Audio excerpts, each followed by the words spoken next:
अब आइए हम सीखते हैं कि प्रारंभिक संक्रियाओं द्वारा एक आव्यूह का व्युत्क्रम कैसे ज्ञात किया जाता है। इसमें दो टाइप से हम आव्यूह का व्युत्क्रम ज्ञात कर सकते हैं।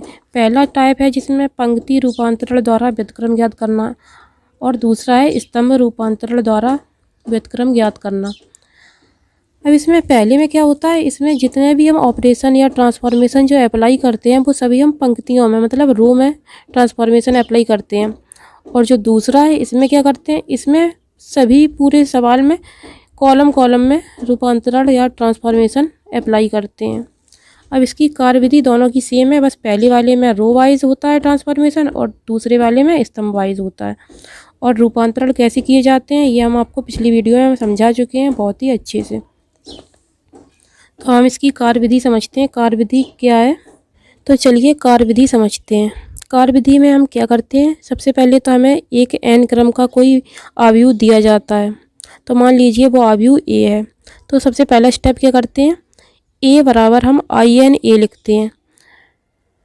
फिर दूसरे स्टेप में हम क्या करते हैं, यहाँ पर in का मतलब क्या हुआ, आइडेंटिटी मैट्रिक्स। जिस ऑर्डर का हमें जो आव्यूह दिया जाएगा उसी ऑर्डर का हम एक आइडेंटिटी मैट्रिक्स मान लेंगे और उसका गुणा हम a के साथ करके लिख देंगे। a की वैल्यू हम यहाँ पर लिखते नहीं हैं, केवल a ही लिखते हैं और यहाँ पर a की वैल्यू रखते हैं। अब दूसरे स्टेप में हम क्या करते हैं, ट्रांसफॉर्मेशन के द्वारा जो लेफ्ट हैंड साइड का a है इसे हम in मतलब आइडेंटिटी मैट्रिक्स में चेंज करते हैं ट्रांसफॉर्मेशन लगा के। और जो ट्रांसफॉर्मेशन हम यहाँ पर लेफ्ट हैंड साइड में अप्लाई करते हैं वही वाले ट्रांसफॉर्मेशन हम इस in पर अप्लाई करते जाते हैं और इस a को ऐसा ही लिखा रहने देते हैं। जब हम ट्रांसफॉर्मेशन अप्लाई कर लेते हैं तो यहाँ का जो a है वो in में चेंज होने लगता है और ये जो in है वो एक नए मैट्रिक्स b में चेंज होने लगता है, जिससे हमें in यहाँ पर तो in प्राप्त हो जाएगा और यहाँ पर एक नया मैट्रिक्स b प्राप्त होगा और ये वाला a ऐसा ही रहेगा। इसके बाद में जब ये हमें प्राप्त हो जाए तब हम क्या कह सकते हैं, a इन्वर्स बराबर b। तो यहाँ पर जो v की वैल्यू आएगी वो a का इन्वर्स कहलाएगी। तो एक वेरी सिंपल ही विधि है ये, इसे हम जब क्वेश्चन के माध्यम से समझेंगे तो हमें और अच्छे से क्लियर हो जाएगी। हमने जो कार्य विधि समझी है इसमें हमें एक मैट्रिक्स दिया जाता है जिसे हम पहले क्या करते हैं, a बराबर in a के रूप में लिखते हैं। फिर इसके बाद में ट्रांसफॉर्मेशन अप्लाई करते हैं, लेफ्ट हैंड साइड को in में चेंज करते हैं और वही वाली ट्रांसफॉर्मेशन in पर अप्लाई करते हैं, जिससे ये एक नई मैट्रिक्स b में चेंज होने लगता है। इसके बाद में जब ये वाला मैट्रिक्स पूरा फाइनली in मतलब आइडेंटिटी मैट्रिक्स में चेंज हो जाता है, इसके बाद में हम इसको लिख लेते हैं और तब हम कह सकते हैं कि a इन्वर्स बराबर b। अब आगे हम सवाल सॉल्व करने से पहले एक नोट पॉइंट और जान लेते हैं। नोट पॉइंट क्या है कि यदि आव्यूह a पर एक अथवा एक से अधिक ट्रांसफॉर्मेशन अप्लाई करने के बाद यदि एक अथवा एक से अधिक पंक्तियों में सभी अवयव शून्य हो जाते हैं तो a इन्वर्स का मान निकालना संभव नहीं होगा। इसे आप ऐसे समझिए, जब हम a पर ट्रांसफॉर्मेशन अप्लाई करेंगे तो इसकी जो कोई एक पंक्ति है उसके सभी अवयवों के मान शून्य हो जाएं।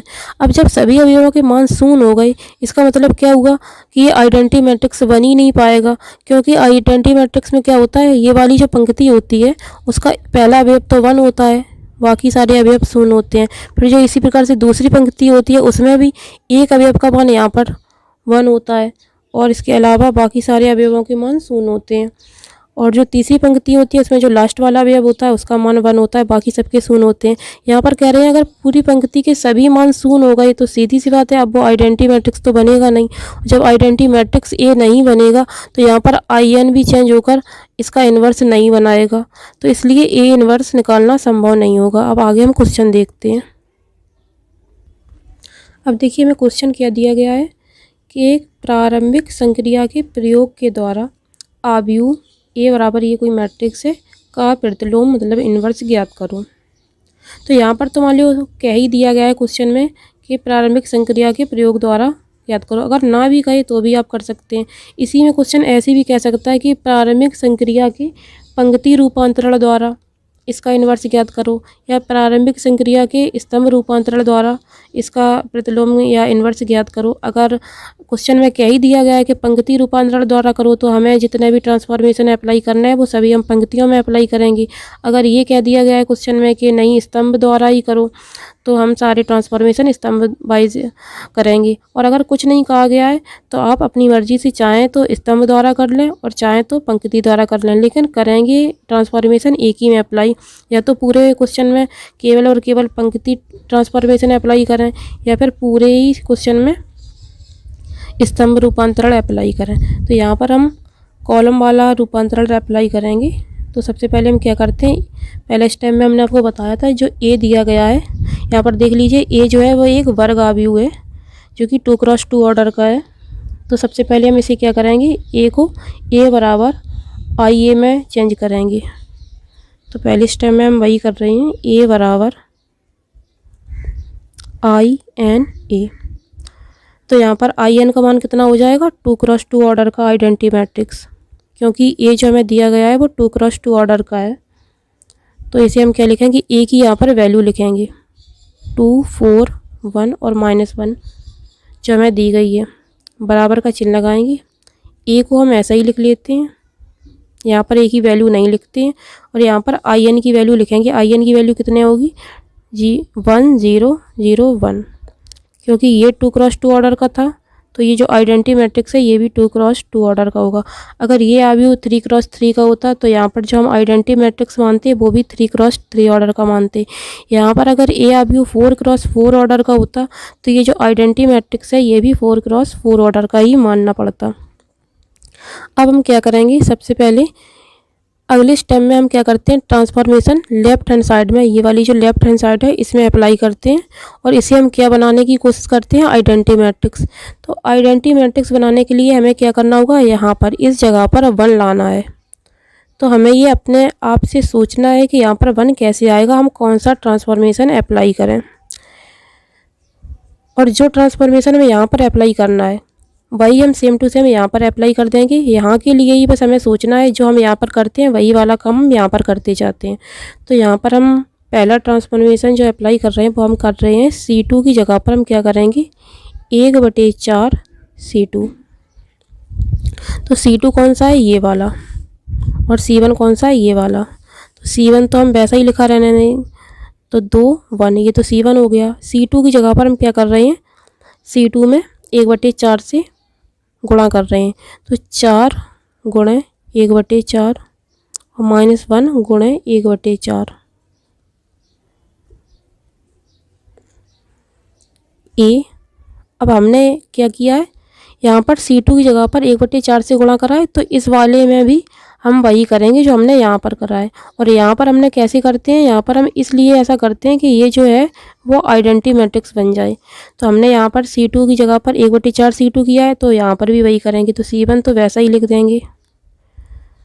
यहाँ पर जब अप्लाई करेंगे तो 0 में जब 1/4 का गुणा करेंगे तो 0 ही आएगा, और 1 में जब 1/4 का गुणा करेंगे तो 1/4 आ जाएगा।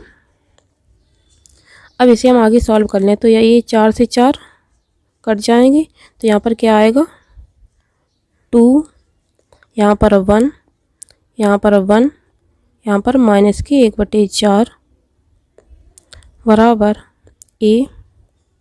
ये तो वैल्यू आई चुकी है 1 0 0 1/4। अब देखिए हमें यहाँ पर 1 लाना है, यहाँ पर भी 1 लाना है, और यहाँ पर 0 लाना है, यहाँ पर 0 लाना है। अब देखिए अब हम आगे क्या कर सकते हैं। अब आगे हम अगला ट्रांसफॉर्मेशन जो अप्लाई करेंगे वो करेंगे C1 की जगह पर हम क्या करेंगे, C1 - C2। तो C1 की जगह पर ट्रांसफॉर्मेशन अप्लाई कर रहे हैं तो C2 अनचेंज रहेगा, और ये हम कहाँ पर अप्लाई कर रहे हैं, इस वाले मैट्रिक्स में। तो इस वाले मैट्रिक्स में अप्लाई करो तो C2 ये है, तो ये तो ऐसे ही लिख दो 1 - 1/4। जो भी करना है वो यहाँ C1 की जगह पर करना है। तो C1 की जगह पर हम क्या कर रहे हैं, C1 - C2। तो C1 की वैल्यू कितनी है 2, और 2 में से जब C2 की वैल्यू कितनी है ये, तो जब C1 में से C2 जाएगा तो यहाँ पर 2 में से 1 जाएगा, कितना आएगा 1। अब यहाँ पर हम थोड़ा डायरेक्ट करेंगे क्योंकि पिछली वीडियो में हम बहुत ही अच्छे से आपको समझा चुके हैं, और कोई भी दिक्कत हो तो आप पिछली वीडियो एक बार ज़रूर देख लें।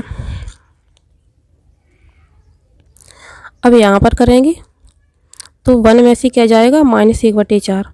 अब 1 - -1/4, तो माइनस माइनस क्या हो जाएगा, ये वाला प्लस हो जाएगा, तो 1 में 1/4 जुड़ जाएंगे, तो कितना हो जाएगा 5/4। रुको हम आपको ऐसे समझाते हैं। ये 1 है, 1, इसमें क्या कर रहे हैं हम, -C2 कर रहे हैं, तो C1 का मान तो 1 हो गया, माइनस लगाया और -C2 का मान कितना हो गया, -1/4। अब जो काम हमने यहाँ पर किया है वही काम हम यहाँ पर करेंगे। तो यहाँ पर C2 की वैल्यू तो यही रहेगी 0, 1/4। C1 की जगह पर यहाँ पर C1 - C2 गया था, तो यहाँ पर भी वही करेंगे, C1 की जगह पर C1 - C2। तो C1 में से जब C2 जाएगा तो 1 में से 0 जाएगा, तो कितना आएगा 1, और 0 में से जब -1/4 जाएंगे तो कितना होंगे, -1/4। इसे हम आगे सॉल्व कर लेते हैं। 1, अब यहाँ पर 1 माइनस माइनस प्लस हो जाएगा, जब प्लस हो जाएगा फिर इसे हम सॉल्व करेंगे भिन्न की तरह, तो 4 एकम 4 और 4 और प्लस 1 5, 5/4। ये 1 - 1/4 बराबर A 1 1/4 0 1/4। अब आप देखिए यहाँ पर 1 आ गया है। अब हमें क्या करना है, यहाँ पर 0, यहाँ पर 0 और यहाँ पर भी 1 लाना है। तो अब हम अगला जो ट्रांसफॉर्मेशन, ये सारे ट्रांसफॉर्मेशन अपने आप से सोचने हैं, जितनी ज़्यादा अच्छे से प्रैक्टिस करेंगे उतनी अच्छे से आप अपने आप से सोच पाएंगे। तो अगला ट्रांसफॉर्मेशन हम क्या अप्लाई कर रहे हैं, C2 की जगह पर C2 - C1। और मैंने आपको बताया था पिछली वीडियो में, जब भी हम कभी ट्रांसफॉर्मेशन अप्लाई करते हैं तो हम यहाँ पर ये देखते हैं कि जिस जगह पर हम ट्रांसफॉर्मेशन ये वाला अप्लाई कर रहे हैं उसकी वैल्यू यहाँ पर जो गुणांक होता है वो हमेशा +1 होना चाहिए। देखो यहाँ पर भी मेरा +1 ही है गुणांक, यहाँ पर भी मेरा +1 ही है। तो अगला ट्रांसफॉर्मेशन हम क्या अप्लाई करेंगे, C2 की जगह पर C2 - C1। तो आइए करते हैं।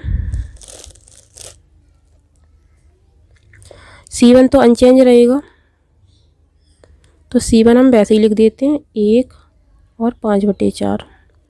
अब हमें क्या करना है, C2 में से C1 घटाना है। तो C2 कहाँ है, ये, इसमें से इसे घटाना है, तो इस वाले 1 में से ये वाला बन जाएगा, तो कितना आएगा 0। और -1/4 में से क्या घटाना है, -5/4। ठीक है, जो काम हमने यहाँ किया है वही काम बस हमें यहाँ पे करते जाना है। C1 तो अनचेंज रहेगा, तो ऐसे ही लिख लेते हैं। और C2 की जगह पर क्या करना है, C2 - C1। तो C2 ये है, इसमें से C1 घटाना है, तो 0 में से क्या जाएगा -1, और 1/4 में से क्या जाएगा -1/4। तो माइनस और माइनस यहाँ पर पहले से है, -1/4। इसे सॉल्व कर लेते हैं। क्या आएगा, 1 5/4 0। यहाँ पर देखिए 4 4 दोनों के हर समान है, तो ऊपर की संख्याएं क्या होंगी, जुड़ जाएंगी। तो माइनस का 1 और माइनस के 5 कितने हो गए, -6/4।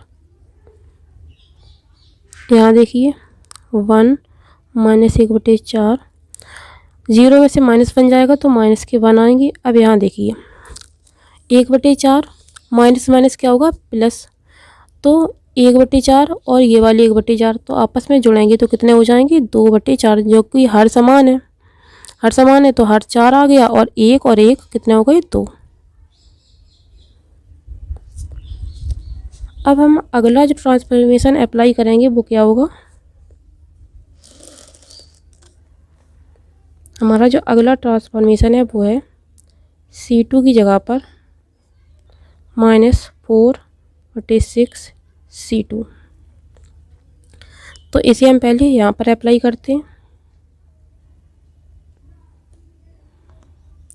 ये हम अपनी मर्जी से ऐसे भी सोच सकते हैं, क्योंकि हमें यहाँ पर क्या लाना है, 1। तो सीधी सी बात है, इसका हम उल्टा गुणा करेंगे अगर इस वाले में, तो ये आपस में कट जाएंगे। देखो ये 4 इस वाले 4 से, ये 6 इस वाले 6 से। तो यहीं पर देखते जाना है कि यहाँ पर 1 कैसे आएगा। जैसे यहाँ पर 1 आ गया, यहाँ 0 आ गई। अब हमें यहाँ पर 0 लाना है और यहाँ पर 1 लाना है। तो यहाँ पर देखते जाना है कि कैसे करके यहाँ पर 1 आएगा।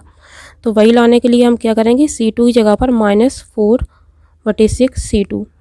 तो C1 तो अनचेंज रहेगा, तो C1 को हम ऐसे ही लिख लेते हैं 1 5/4।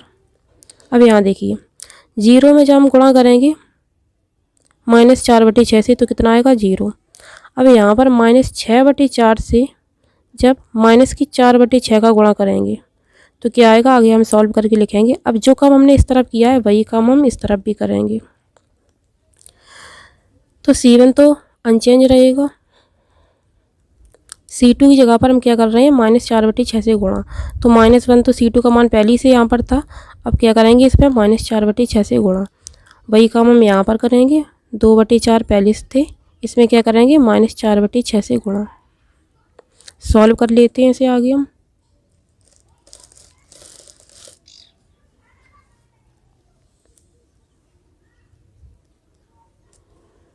ज़ीरो। यहाँ देखिए ये वाले 4 इस वाले 4 से कट जाएंगे, ये वाले 6 इस वाले 6 से कट जाएंगे और माइनस माइनस प्लस हो जाएगा। तो यहाँ पर कितना आ जाएगा 1। इसे भी सॉल्व कर लेते हैं। 1 -1/4। यहाँ देखिए माइनस माइनस क्या हो जाएगा, प्लस। और ये 4 है और ये 6, इसको हम लिख लेते हैं 4 एकम 4/6।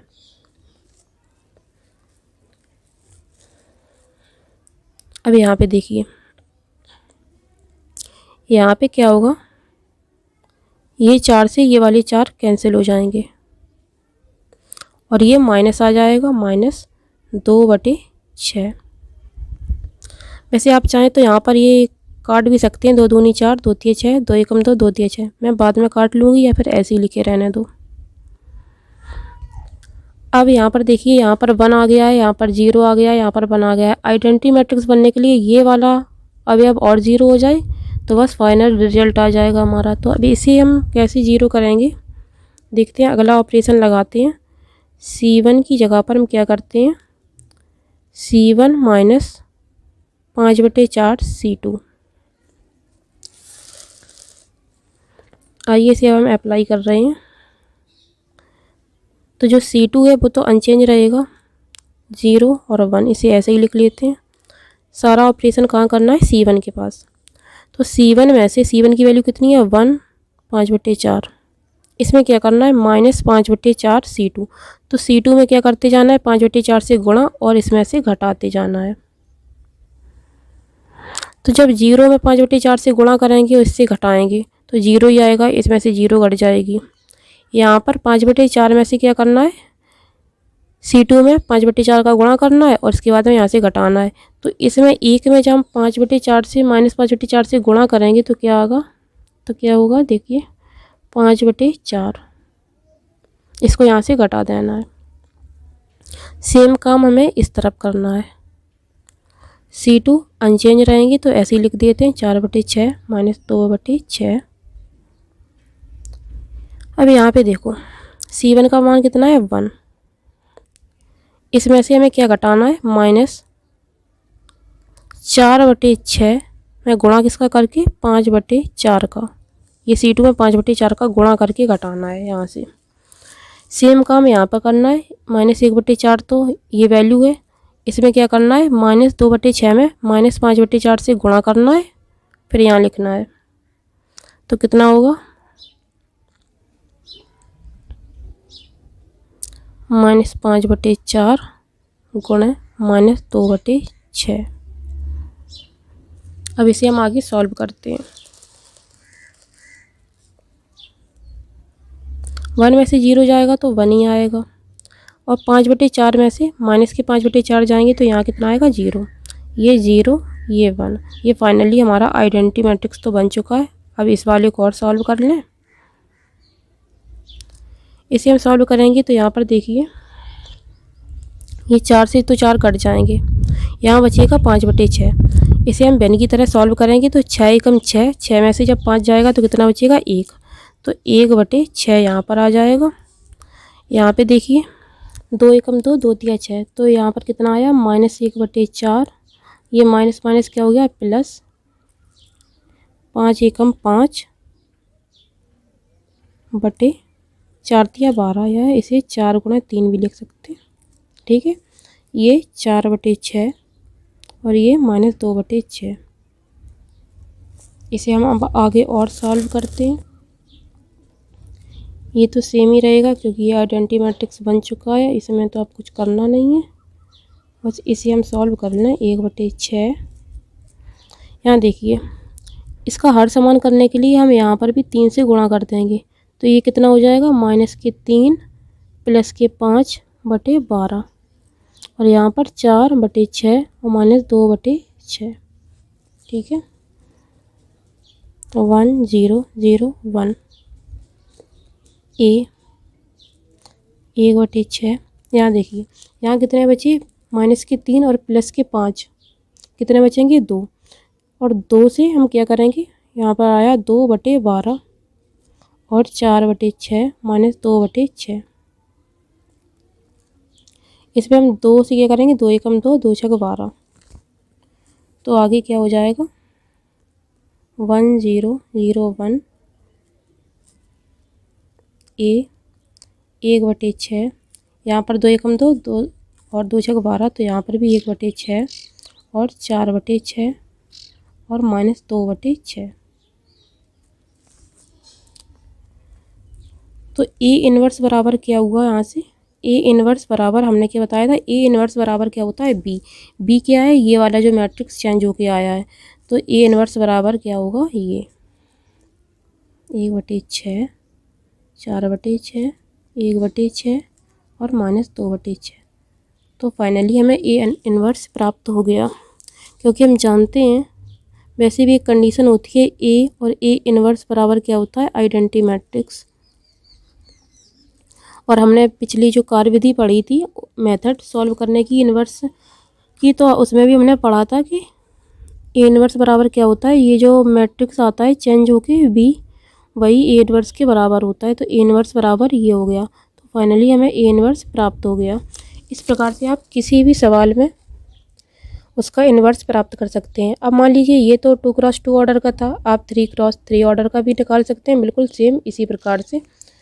बस आपको ये ध्यान रखना है कि या तो अगर क्वेश्चन में कह दिया गया हो कि आप कॉलम वाइज ट्रांसफॉर्मेशन अप्लाई करें तो कॉलम ही वाइज अप्लाई करना है, और अगर ये कहा गया है कि रो वाइज अप्लाई करो ट्रांसफॉर्मेशन तो रो वाइज अप्लाई करना है, और अगर कुछ नहीं कहा गया है तो आपकी मर्जी, आप रो वाइज करो तो रो वाइज कर लो, और ट्रांसफॉर्मेशन अगर आप कॉलम वाइज करना चाहो तो कॉलम वाइज कर लो। लेकिन ये याद रखना है कि अगर कॉलम वाइज कर रहे हैं तो पूरे सवाल में कॉलम ही कॉलम वाइज आपको ट्रांसफॉर्मेशन अप्लाई करना है, और अगर रो वाइज कराए तो पूरे सवाल में रो वाइज ट्रांसफॉर्मेशन अप्लाई करना है। और आपको कार्यविधि तो हमने आपको समझा ही दी है। सबसे पहले बस A बराबर IN A लिखते हैं। यहाँ पर IN जो है वो जिस ऑर्डर का आपको मैट्रिक्स दिया जाए उसी ऑर्डर का आप IN मान लो आइडेंटिटी मैट्रिक्स। इसके बाद में लेफ्ट हैंड साइड को आइडेंटिटी मैट्रिक्स में चेंज करते जाओ और वही सेम काम राइट हैंड साइड में करते जाओ। जब फाइनली आपका लेफ्ट हैंड साइड का जो मैट्रिक्स है वो IN मतलब आइडेंटिटी मैट्रिक्स में चेंज हो जाए तो जो रिजल्ट आएगा दूसरी साइड B की वैल्यू वही आपका A इन्वर्स कहलाएगा। एक प्रमेय और होती है AB इन्वर्स बराबर V इन्वर्स A इन्वर्स, जिसका मतलब क्या होता है कि पहले A और B दोनों जो मैट्रिक्स हैं उनका गुणा कर लो, जो रिजल्ट आए उसका इन्वर्स निकाल लो वो वैल्यू, और पहले हम B का इन्वर्स निकाल लें और A का इन्वर्स निकाल लें, जो रिजल्ट आए उनका आपस में जब गुणा कर लें तो ये दोनों वैल्यू आपस में बराबर होती हैं। ये एक प्रमेय है, इसे आप याद कर लो क्योंकि इसका यूज़ काफ़ी सवालों में किया जाएगा। तो इस वीडियो में हमने किसी भी मैट्रिक्स का कैसे इन्वर्स निकालते हैं बहुत ही अच्छे से समझ लिया है। तो फाइनली आव्यूह की हम कंप्लीट थ्योरी बहुत ही अच्छे से कवर कर चुके हैं। तो आप हमारी आव्यूह की सभी वीडियो बहुत ही अच्छे से देख लें, जिसके बाद में आपको आव्यूह के किसी भी सवाल को सॉल्व करने में कोई भी प्रॉब्लम नहीं होगी।